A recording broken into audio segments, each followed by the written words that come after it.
If you want to know the truth about why you should start a business, let's look to what God says. Most people looking to what the world says about why you should start a business. And the world has been corrupted and, by evil if you can't see. Just, take a look around. What does the world say about why you should start a business? Where are most people looking for those answers? Usually Instagram or social media. And what do you mostly find? Lifestyle, flash, cash, right? And now there's nothing wrong with material things, right? God created those things for us, but I believe there is a deeper meaning behind why God actually created business. Let's set that straight. God created business. So where do I think we should be looking when we want true wisdom about starting a business? I would go to the Bible, right? Go straight to God's word. You might be just starting out on your entrepreneurial journey, or maybe you're a seasoned business owner for a while. No matter where you're at, there's timeless guidance in the scriptures. I believe that starting a business isn't just about a pathway to financial freedom, but it's a journey that can draw you closer to God's purpose for your life. And the Bible is filled with lessons on stewardship, on wisdom, and on diligence. These things are the cornerstones of entrepreneurship. The Bible says in Proverbs 31:16, she considers a field and buys it. Out of her earnings, she plants a vineyard.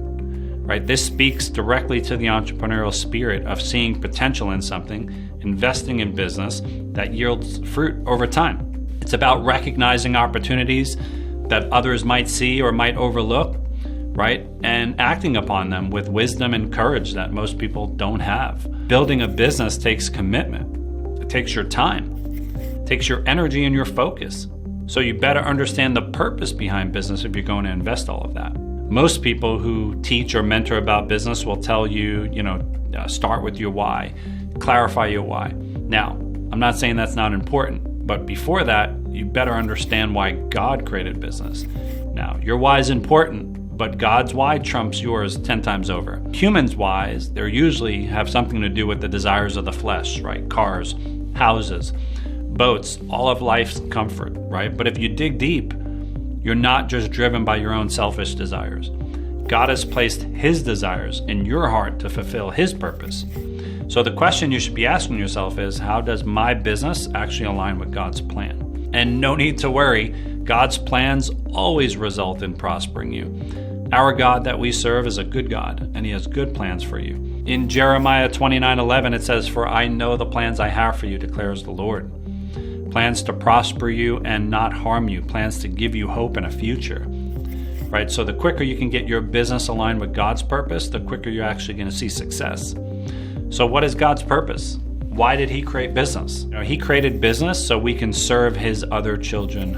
God created business as a framework for us to interact with each other in a mutually beneficial way, with emphasis on the importance of service to others as like the foundational principle. When someone buys your service or your product, it's not just a financial transaction, right? You're adding value to them, or you're improving their life. You're basically serving them, right? That's the underlying reason why God created business. But the world's philosophy is that business is designed to create wealth and income. And now that's definitely part of business, don't get me wrong, but that's the reward system that God built into business. Money is the representation that you served God's children. God wanted to encourage His people to connect and cooperate and engage in creative problem solving, thereby contributing to the betterment of the world and society and fulfilling their divine mandate to improve the world. Tikkun olam, it's a Hebrew phrase that translates to repair the world or to mend the world. Right? Business is one of those systems that God's installed to keep His people cared for and to be taking care of each other and helping each other. Right? Your business can be a testament to this, where you get to serve others and glorify God through your talents and your hard work.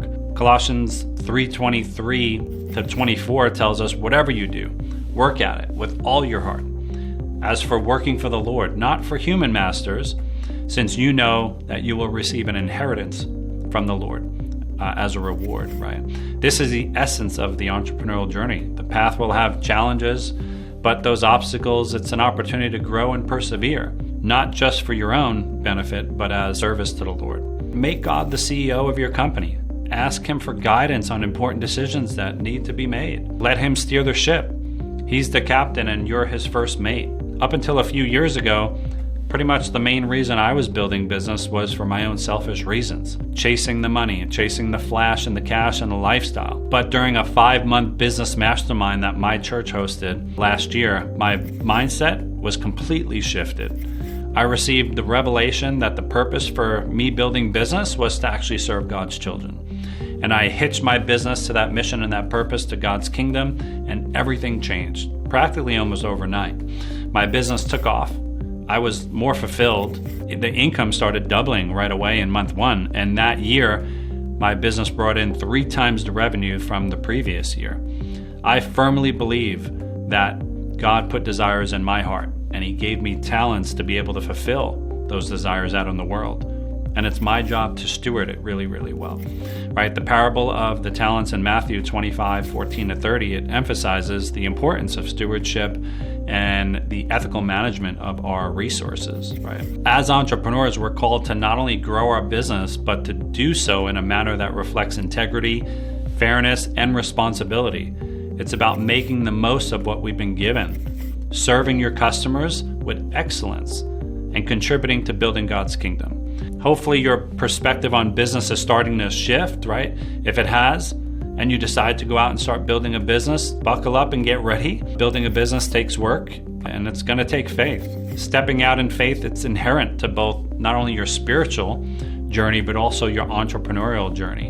And I believe it's one of the ways that God builds our character, right? Hebrews 11:1 teaches us, now faith is confidence in what we hope for and assurance about what we do not see. 2 Corinthians 5:7 says, for we walk by faith, not by sight. Starting a business requires a leap of faith in God, in ourselves, and in the vision that God has placed in your heart. It's about seeing beyond the immediate challenges and trusting in God's provision and His guidance. So as you reflect on these principles, approach entrepreneurship not just as a means to an end, but as a calling to fulfill God's purpose in your own life. Let your business be a light in the marketplace, a testament to your faith, a vessel for God's work. I encourage you to step out, shift your mindset, serve God's children at the highest level, and all the desires of your heart will be fulfilled. Matthew 6:33 says, but seek first the kingdom of God and His righteousness, and all these things shall be added to you. So I hope this video was of value to you, and I pray that this message lands in your heart, that you go out and not only build a business that takes care of you and your family, but also impacts and serves others at the highest level. I will see you on the next video.